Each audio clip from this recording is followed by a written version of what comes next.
Hello बच्चों, कैसे हैं आप सब लोग। अरे सर पूछो मत, मारा माथा सर, सिर में दर्द हो रहा है मेरे। क्या हो गया ऐसा सर? पेपर बड़ा अतरंगी पेपर आया था सर। अतरंगी कैसे आया था? आप बड़े सारे लोगों से मैंने पूछा, आजकल तो मैं सेंटर में भी जा रहा हूँ, तो मैंने पूछा, बच्चों ने कहा सर पेपर तो ना, एक दो ने बोला सर पेपर बहुत ईजी था। ईजी क्यों था? ईजी कैसे था? देखो, अब इजी कैसे होता है, टफ कैसे होता है, ये सिर्फ मेरी तैयारी पे है। अगर मेरी प्रिपरेशन बहुत अच्छी है तो पेपर आसान है, अगर मेरी प्रिपरेशन सो है, ओके ओके टाइप है, तो पेपर मेरा बढ़िया रहेगा। अब जिन बच्चों को लगा पेपर डिफिकल्ट है, मैं अभी तो बोल रहा हूं, अभी देख लेना, आगे चल के एक एक चीज चेक करा दूंगा। जिन्होंने इंपॉर्टेंट टॉपिक्स की वीडियो देख ली होगी ना, उनका वैसे ही बेड़ा पार हो गया होगा। ऐसे यस, बहुत कुछ मार्क करवाया था उसमें जो आज के पेपर में देखने को मिला। पर वार्म अप सेशन में तो आपने प्रैक्टिकल बोला था, प्रैक्टिकल तो आया नहीं ना। प्रैक्टिकल आया, पर प्रैक्टिकल वो नहीं आया, पर सेम टॉपिक से आया, घूम के कुछ और आया। एनएवी फिर से आया पेपर में। कल जो मैं बातें कर रहा था FNO, यानी कि कहीं ना कहीं मैंने आपको इंपॉर्टेंट टॉपिक्स में फिर इशारा किया था कि बेटा कॉल ऑप्शन पुट ऑप्शन पे प्रैक्टिकल आएगा। आ गया। हाँ, नहीं भरोसा हो रहा, अभी लिखी होगी वीडियो, देख लो जाके।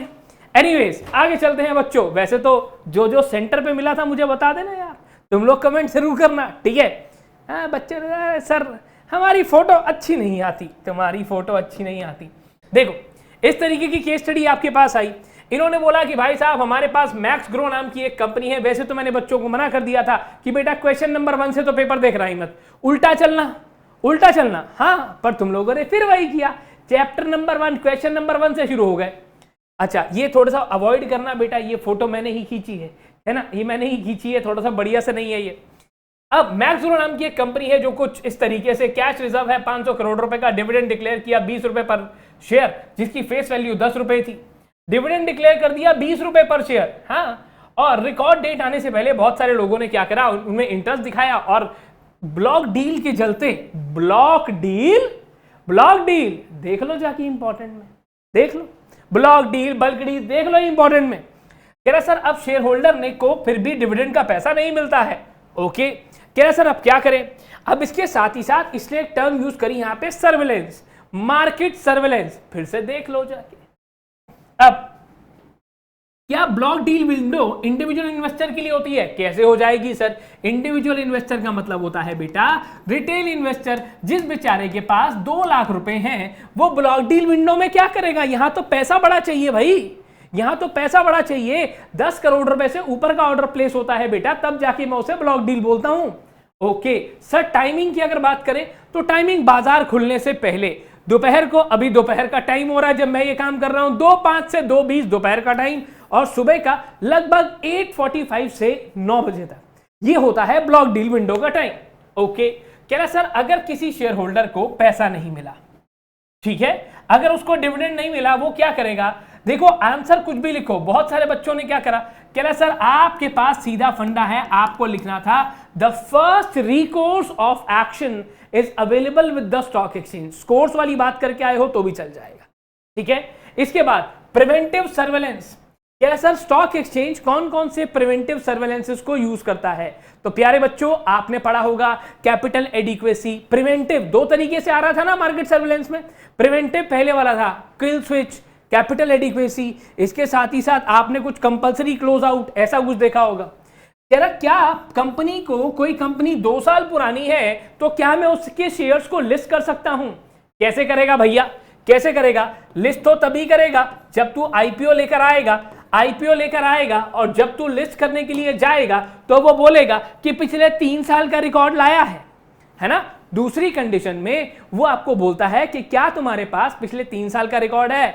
इल्ला, कहां है 3 साल का रिकॉर्ड? 2 साल पुरानी कंपनी है ना भाई। मुझे तो लगता है यहां टू, बाकी एक बार फिर से इंस्टीट्यूट का इंतजार जरूर करेंगे।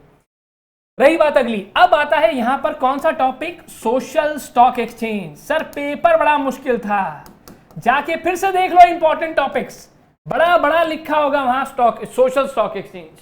मैं यहां आया हूं, मैं वीडियो चेक करके आया हूं दोबारा अपनी, है जाके देख लो, इंपॉर्टेंट में फिर मिलेगा ये। इन्होंने बोला सर सेक्शन 8 कंपनी है, वो पब्लिक आना चाहती है सेबी रेगुलेशंस के चलते। चलो यहां पर एलिजिबिलिटी ही बता देते यार।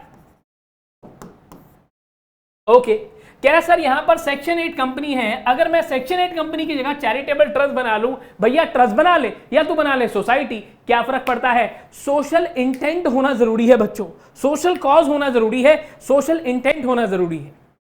ओके, मतलब कोई भी चलेगा, कोई भी चलेगा। इसके साथ ही साथ कह रहा सर कौन सा इंस्ट्रूमेंट, अरे यार फालतू का डालने वाला डाउट, सिक्योरिटी। कोई भी इंस्ट्रूमेंट के बारे में नहीं बोला, आसानी से सिक्योरिटी सब कुछ इंक्लूड कर दो, जो मर्जी इशू कर भैया, ले ले पैसे। अब यहां पे टारगेट पॉपुलेशन की क्या बात कर रहा है? कह रहा सर 40%। नहीं बच्चों, मेरे पास बेटा टारगेट पॉपुलेशन होनी चाहिए minimum 67% of the total population. Total population का 67% क्या होना चाहिए? आपकी टारगेट पॉपुलेशन होनी चाहिए कम से कम, जहां से जहां एक्सपेंडिचर कर रहे हो या जहां से आपको कमाई आ रही है, दोनों सिनेरियोज में।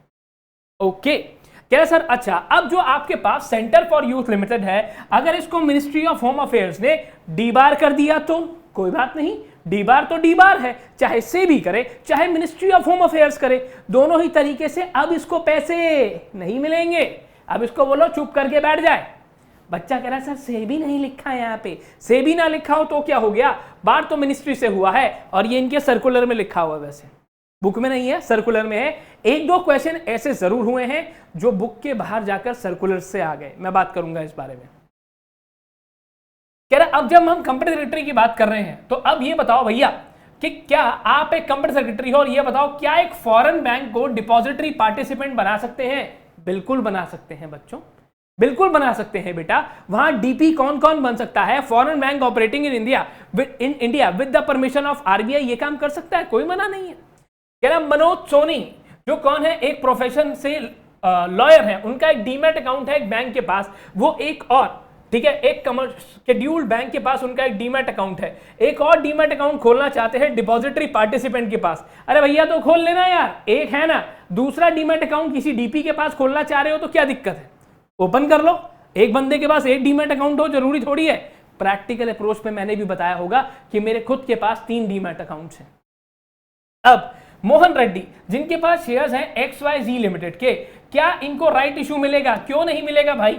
आपको क्या डेट इंस्ट्रूमेंट्स को आप डीमैट फॉर्म में ला सकते हो? अरे चाहे डेट इंस्ट्रूमेंट हो चाहे इक्विटी इंस्ट्रूमेंट हो, दोनों को ही डीमैट फॉर्म में लाया जा सकता है। ओके सर, हाँ छोटी छोटी बातें थी, गलती कर दी हमने, कोई बात नहीं कोई बात नहीं। अब यहां पे फिर से एक इन्वेस्टर है जो पैसा लगाना चाहता है रियल एस्टेट मार्केट के अंदर, एंट्री और एग्जिट वैसे तो बहुत मुश्किल है, पर उसे एक तरीका बताओ, क्या वो सिक्योरिटीज की तरह इन्वेस्ट कर सकता है? Sir REIT, real estate investment trust. भरोसा नहीं हो रहा, जाके देख लो इंपॉर्टेंट टॉपिक्स की वीडियो, पहले पन्ने पे दिख जाएगा रीट और इनविट। डिफिकल्ट है डिफिकल्ट है डिफिकल्ट है। अच्छा फिर से कोई बात नहीं, मैं यहां पे सॉल्व नहीं करूंगा यार अभी, ठीक है। आपके पास कॉल ऑप्शन FNO प्रैक्टिकल कहां दिखेगा? फिर से जाके देख लो इंपॉर्टेंट टॉपिक्स की वीडियो में, FNO का प्रैक्टिकल वहां लिख कर दिया हुआ है। और आगे चलता हूं, IFSCA क्या कर रहे हैं? लिस्टिंग एंड एलिजिबिलिटी क्राइटेरिया, फिर से इंपॉर्टेंट टॉपिक्स की वीडियो के अंदर है। 2 बच्चे मिले एग्जामिनेशन हॉल पे जिन्होंने इंपॉर्टेंट टॉपिक्स की वीडियो देखी थी, हैं? हाँ, रिव्यू वीडियो ज्यादा देखेंगे, इंपॉर्टेंट टॉपिक्स वाले कम देखेंगे। खैर एनीवेज, और समझते हैं बात को। अब 2 और 2A कौन सा अटेम्प्ट करा? इन्वेस्टमेंट एडवाइजर, फिर से इंपॉर्टेंट टॉपिक्स की वीडियो, इन्वेस्टमेंट एडवाइजर RTA दोनों लिख कर दिए थे वहां पर। कैसा? WPI होलसेल प्राइस इंडेक्स और कंज्यूमर प्राइस इंडेक्स, किताब में से सीधा सीधा आया। बच्चों ने अगर 2 की जगह 2A अटेम्प्ट करा तो हो गई बल्ले बल्ले। क्या सर क्या फेड रेट से इंपैक्ट पड़ेगा? बेटा चैप्टर नंबर 1 से सीधा आया हुआ क्वेश्चन कि इंडियन स्टॉक मार्केट पे कौन कौन सी चीजों से फर्क पड़ता है, इसमें Fed rate is one of them. Okay आगे चलते हैं। क्या सर RTA की बात आ गई, RTA के बारे में बताओ, pre and post activities. RTA फिर से इंपॉर्टेंट टॉपिक्स में मार्क था, जाके चेक कर लो, मार्क था। बिलेंडर हो गया, बिलेंडर कुछ नहीं हुआ है। तुम्हारे को सिर्फ डर ये लगता है जब क्वेश्चन नंबर 1 से शुरू कर रहे हो, अगर एक क्वेश्चन के बीच में बेटा 15 नंबर का क्वेश्चन है, उसमें से उसने 3 पार्ट्स आपको दिए हैं और आपको उसमें से 2 पार्ट्स अगर आते हैं, एक नहीं आता, इट्स क्वाइट नॉर्मल यार, इट्स क्वाइट नॉर्मल। अगर किसी बच्चे का पेपर अच्छा नहीं हुआ तो टेंशन लेने वाली बात नहीं है बच्चों। क्यों? हर बॉल पे छक्का नहीं लगता। कल JIGL में 6 मारा था, ठीक है, मैं अपने वालों की बात नहीं कर रहा हूं, अपने वालों से तो मैं मिलाया, ठीक है, पर मैं फिर कह रहा हूं हर बॉल पे 6 नहीं लगता बच्चों। किसी बॉल पे चौका, किसी बॉल पे 2 रन, किसी बॉल पे 1 रन, मौका लगेगा फिर आगे बढ़ेंगे, फिर मारेंगे 6। पर अभी रुक जाओ, अभी ब्रेक लगाओ, आगे चलते हैं। क्या सर? अच्छा, अब इनका हेड ऑफिस है, ये चलते चलते lock in requirement for promoter holding. Promoter की शेयर होल्डिंग की लॉक इन रिक्वायरमेंट्स क्या है?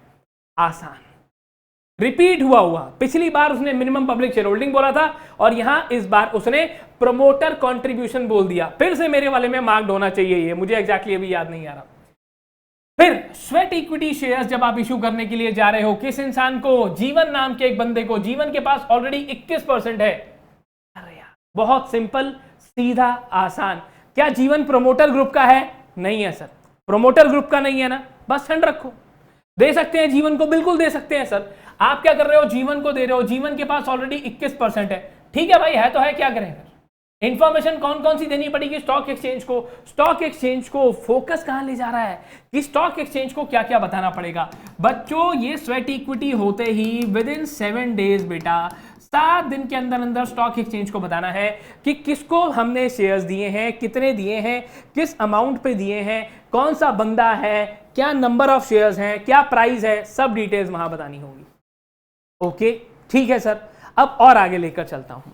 यहां पर फिर से कहा था कि हमेशा से ध्यान रखना ऑडिट कमेटी का, LODR को लेकर क्वेश्चन आता ही आता है।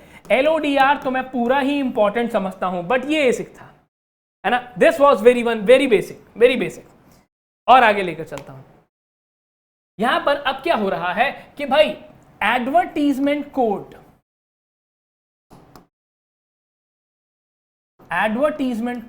Of mutual funds.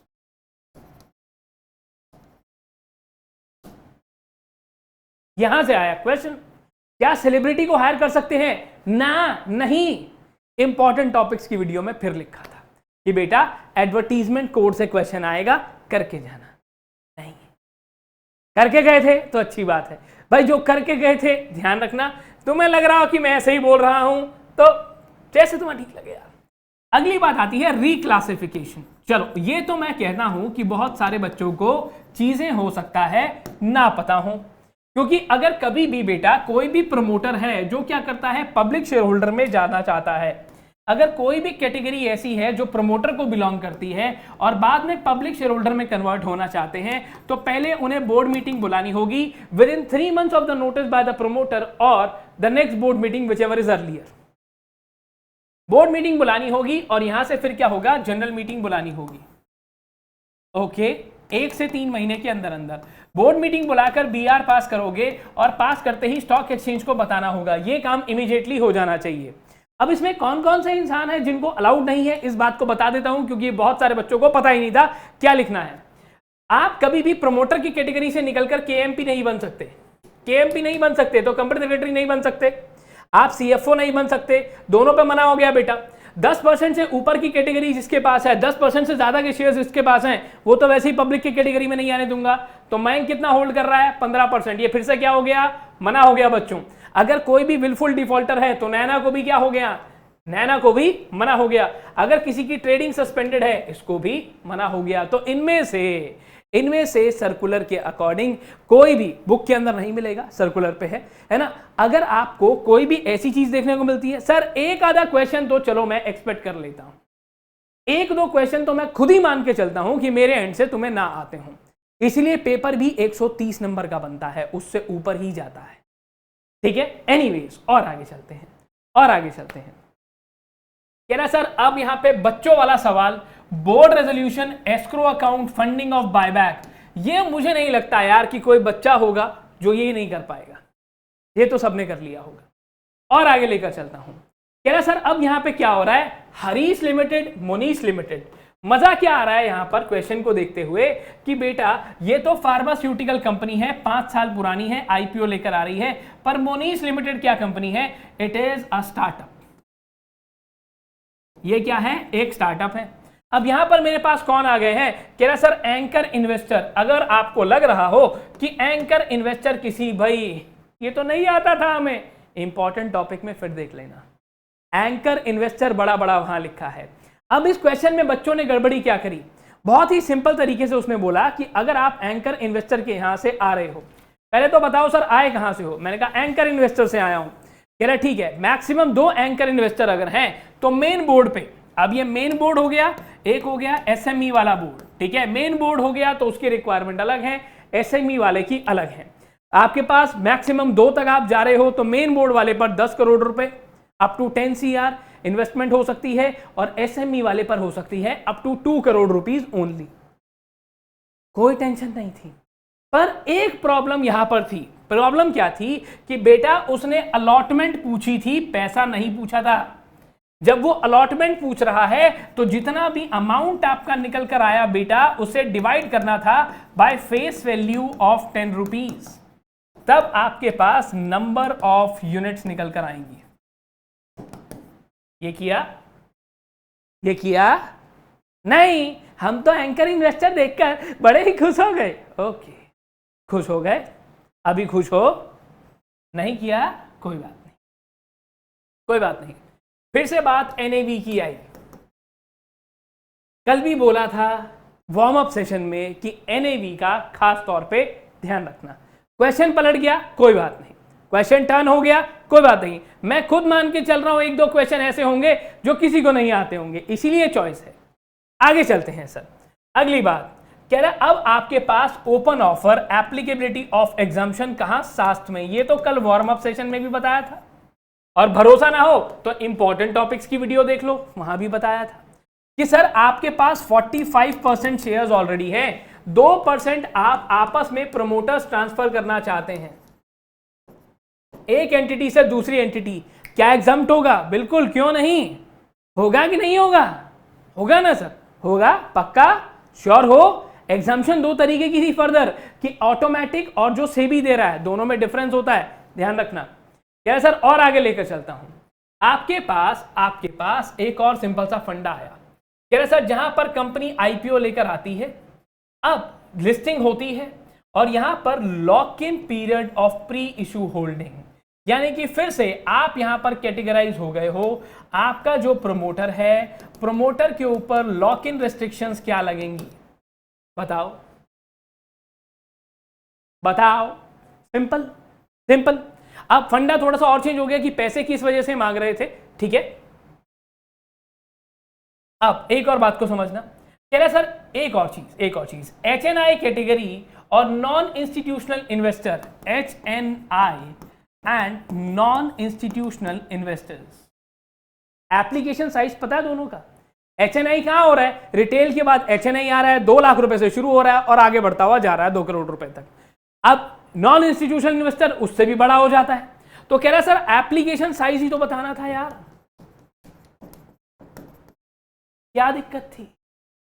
Green debt security, बहुत ही शानदार टॉपिक है ना। मुझे लगता है शायद मैं इंपॉर्टेंट में मिस कर गया हूंगा, शायद, पर बहुत ही शानदार टॉपिक, इसकी उम्मीद थी। मुझे लगता है मैंने इंपॉर्टेंट में बताया होगा, पर गलती से अगर, क्योंकि ये HNI तो मैंने जरूर बताया होगा, HNI तो जरूर बताया होगा। अब आओ फिर से देखते हैं। अब आते हैं शॉर्ट नोट 6A पर। रिस्क मैनेजमेंट कमेटी कर सकते हैं, quarterly disclosure by CIMC, regular और direct plan of mutual fund, सबसे आसान टॉपिक, एंटरप्राइज वैल्यू, फॉर्मूला लगा दो, फ्रॉड, फिर से क्या हुआ? ये फिर से इंपॉर्टेंट में लिखा हुआ था। ओवरऑल बच्चा पार्टी, अगर मैं आपसे बात करूं तो 1 मिनट मेरी बात और ध्यान से सुन लेना। वैसे यहां तक अगर बैठे हो तो ऑब्वियस सी बात है, ध्यान से बात को सुना होगा। अब करना क्या है सर? देखो जो हो गया वो हो गया, ठीक है। अगर बहुत बार हमने ऐसा भी देखा है कि पेपर डिफिकल्ट आता है पर बच्चा ठीक ठाक स्कोर कराता है, टेंशन नहीं लेनी है, अगले पेपर पे ध्यान रखना है, अगले पेपर पे फोकस करना है। करना सब कुछ है, इसने बस हल्का सा टर्न करा, पेपर को टर्न करा, आपसे वो बस कॉन्सेप्चुअल क्लैरिटी मांग रहा था। जरूरी नहीं है हर पेपर में 70 आए, कुछ पेपर में 50 भी आ जाए चल जाता है। At the end of the day क्या मैटर करता है कि सर आप कंप्यूटर लिटरेरी बने। तुम लोगों ने मेरे से पूछा मेरे किसमें क्या नंबर थे, नहीं पूछा, नहीं। At the end of the day नाम के आगे टैग लगाना है, सर बात खत्म हो जाती है। अभी फिलहाल इस पेपर के बारे में अगर किसी के साथ गड़बड़ हुई है, अगर किसी के साथ गड़बड़ हुई है, क्योंकि भाई मेरे को तो सेंटर में बहुत अच्छे मिले, 2-3 नहीं कहा कि शानदार हुआ शानदार हुआ, बाकी तो देखो हो सकता है कि मेरे वाले सेंटर पे ऐसा हुआ हो, बट स्टिल आप लोगों को बहुत ध्यान रखने की जरूरत है। अभी फिलहाल अपना ध्यान रखिए, अगले पेपर की तैयारी करो, जो हो गया उसे भूल जाओ, ठीक है। अच्छा हुआ है तो बहुत अच्छी बात है, अच्छा नहीं हुआ तो ओके ओके हुआ है तो भी ओके ओके, ठीक है। मैं फिर से आके फिर से बताऊंगा बहुत सारी चीजें। ECIPL का इंपॉर्टेंट बताओ, ECIPL का इंपॉर्टेंट पेपर से पहले ही बताऊंगा तुम्हारे को वार्म अप सेशन में। बस सर प्रैक्टिकल अलग हो जाता है यार, बेटा मैं तो मान के चल रहा हूं ना कि 100 नंबर का पेपर अगर करना है, इंस्टीट्यूट 130 मार्क्स का अगर दे रहा है, तो मैं तो खुद ही कह रहा हूं कि 130 छोड़ो 110 का आपको आता हो काफी है। पर आप 110 भी नहीं अगर अच्छे से तैयारी कर रहे हो तो प्रॉब्लम है। थोड़ा सीरियसली और लो, है ना, सबक है, सीख लेते हैं जीत लेते हैं, सीखेंगे तो जीतेंगे। चलिए that's it from my side, bye bye, take care of yourself दोस्तों, मिलते हैं जल्दी से अगले सेशंस में, तब तक के लिए स्टे ट्यून्ड एट CS वाला।